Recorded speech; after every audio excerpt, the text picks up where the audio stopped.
নমস্কার, আপনারা দেখছেন টিভি9 বাংলা। আমি শুভজিৎ রয়েছি আপনাদের সঙ্গে। এই মুহূর্তের অত্যন্ত গুরুত্বপূর্ণ আপডেট আপনাদের জানাবো। আপনারা জানেন আরজি করে তিলোত্তমা খুন ধর্ষণ কাণ্ডে সন্দীপ ঘোষকে সিজিও কমপ্লেক্সে ম্যারাথন জিজ্ঞাসাবাদে সিবিআই তলবে হাজিরা না দেওয়ায় আজ দুপুরে মাঝরাস্তা থেকে আরজি করের প্রাক্তন অধ্যক্ষকে তুলে নিয়ে যায় কেন্দ্রীয় তদন্তকারী সংস্থা। দুপুর থেকে এখনো পর্যন্ত আরজি করের প্রাক্তন অধ্যক্ষকে জিজ্ঞাসাবাদ চলছে সিবিআই এর তরফে। এই মুহূর্তে লেটেস্ট কি আপডেট আমি জানবো আমার সহকর্মী সায়ন্ত এই মুহূর্তে রয়েছেন আমার সঙ্গে। সায়ন্ত, এতক্ষণ ধরে ম্যারাথন জিজ্ঞাসাবাদ একে বলে, এর আগেও আমরা এই ধরনের জিজ্ঞাসাবাদের ক্ষেত্রে দেখেছি পরবর্তীকালে কি কি ঘটনা ঘটতে পারে। এখনো পর্যন্ত এই জিজ্ঞাসাবাদ চলছে, বেশ কিছু ক্লু পাওয়ার চেষ্টা করছেন তারা। কোনো আপডেট কি, কোনো সূত্র মারফত কিছু কি জানতে পেরেছে এখনো?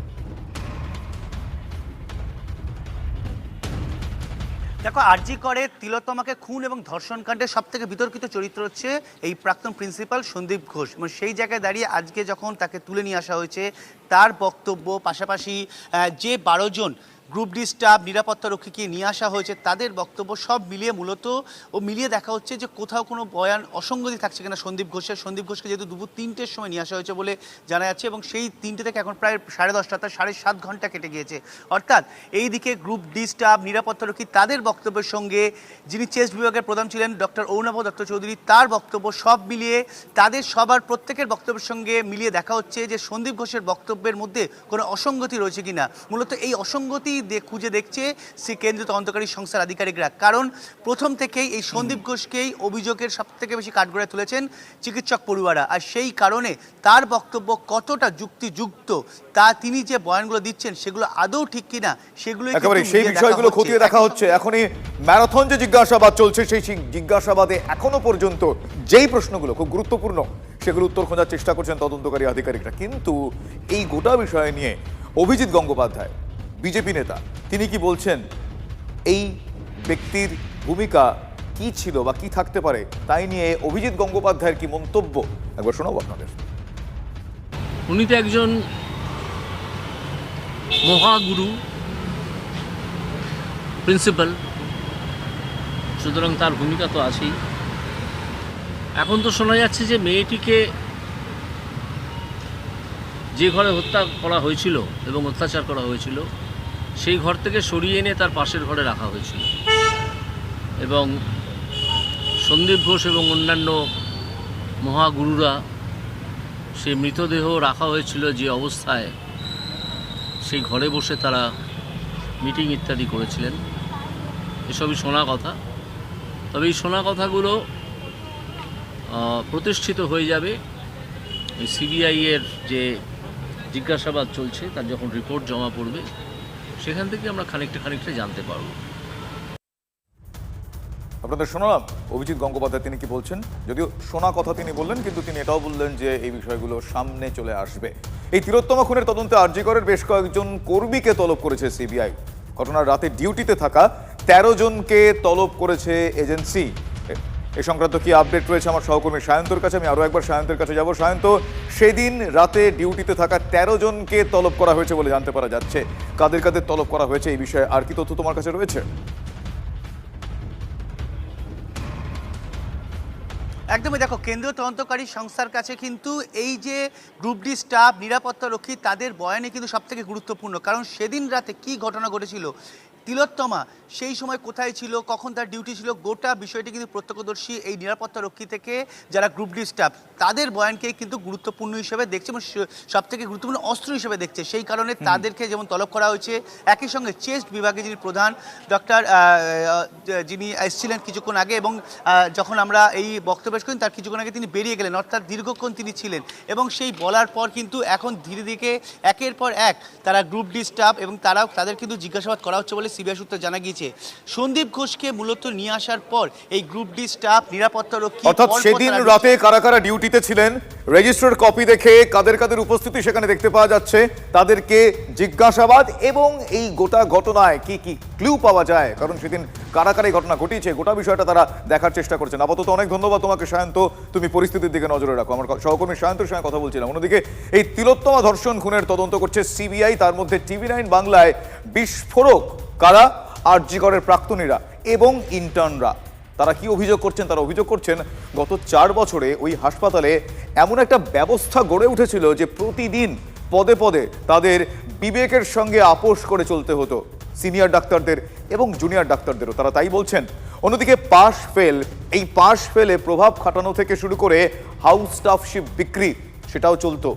আরজি করে কি দুর্নীতি, কি বেনিয়মের ছড়াছড়ি, সেটা তাদের বক্তব্যে উঠে আসছে। প্রাক্তনীরা বলছেন আরজি করে নাকি সবই সম্ভব। শুনুন তারা কি বলছেন। তিলোত্তমার উপর কেন নৃশংস অত্যাচার, কেন খুন, আচমকা নাকি সবটাই ষড়যন্ত্র? নির্যাতিতার এই করুণ পরিণতির কারণ কি? প্রশ্নের উত্তর খোঁজার দায়ভার বর্তেছে সিবিআইয়ের ওপরে।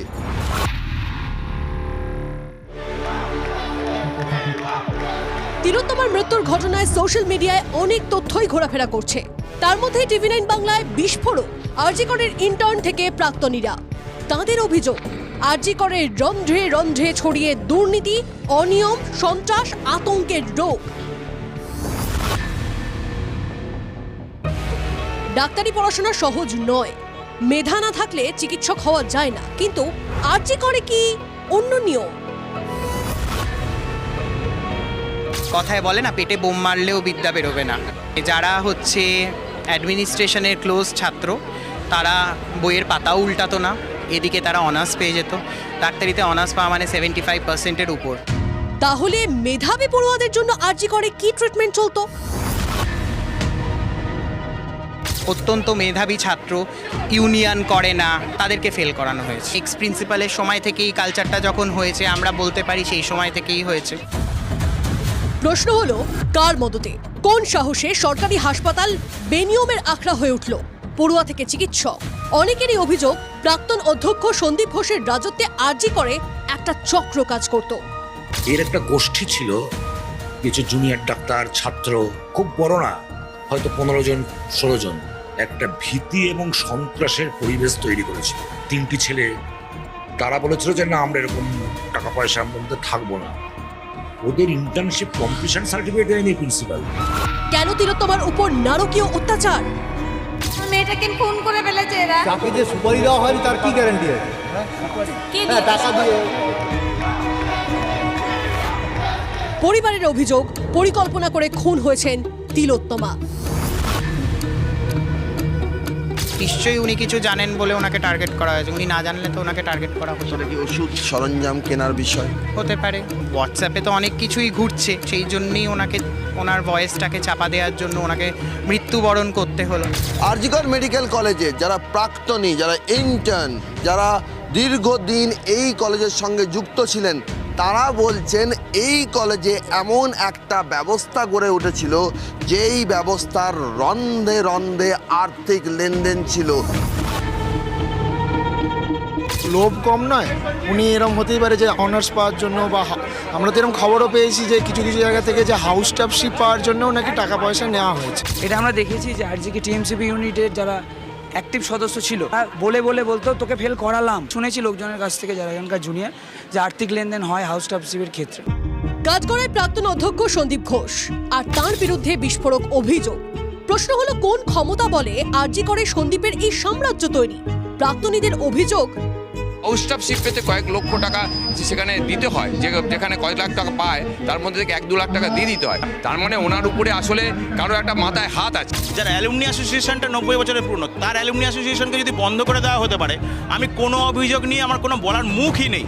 কারণ হচ্ছে যে এইখানে আমরা সিনিয়ররা যে জিনিসটা ফেস করেছি, তার মানে জুনিয়র যারা ছিল তারা কি ফেস করেছে সেটা অকল্পনীয় হতে পারে। তাহলে কি এই 4 বছরে যারা আরজিকরের হর্তাকর্তা বিধাতা ছিলেন, তারা আরজিকর থেকে একটা কালেকশন তুলে দিতে হবে, সেই টার্গেট পূরণ করতেন? আর সেই টার্গেট পূরণ করতে গিয়ে চিকিৎসা শাস্ত্রের সমস্ত রকম এথিক্সের সঙ্গে আপোষ করা হয়েছিল, যা মানতে পারেননি বলেই এই পরিণতির শিকার হলো 2য় বর্ষের পিজিটি তিলোত্তমা। ক্যামেরায় পিকুর সঙ্গে সৌরভ দত্ত, টিভি9 বাংলা, কলকাতা। বাগডোগরা বিমানবন্দরের সম্প্রসারণে একটা বড় পদক্ষেপ কেন্দ্রের। বিমানবন্দরের নতুন সিভিল এনক্লেভ নির্মাণের শিলমোহর মোদী সরকারের। সিভিল এনক্লেভ নির্মাণে 1549 কোটি টাকা বরাদ্দ হয়েছে বলে জানা যাচ্ছে। শুক্রবার কেন্দ্রীয় মন্ত্রিসভার বৈঠকে সিদ্ধান্ত হয়, নতুন টার্মিনাল বিল্ডিংয়ে আয়তন হবে 70,390 বর্গমিটার। ব্যস্ত সময় 3000 যাত্রী সামলানোর ক্ষমতা থাকবে এই নতুন অংশের। সম্প্রসারণের পর বছরে 1 কোটি যাত্রীর যাতায়াত করতে পারবে A321 এয়ারক্রাফটের জন্য তৈরি হবে 10টি পার্কিং বে। বিমান চলাচলের জন্য 2টি নতুন ট্যাক্সিওয়ে তৈরি হবে বাগডোগরায়। সম্প্রসারিত বিমানবন্দরে থাকবে মাল্টি লেভেল পার্কিং ব্যবস্থা।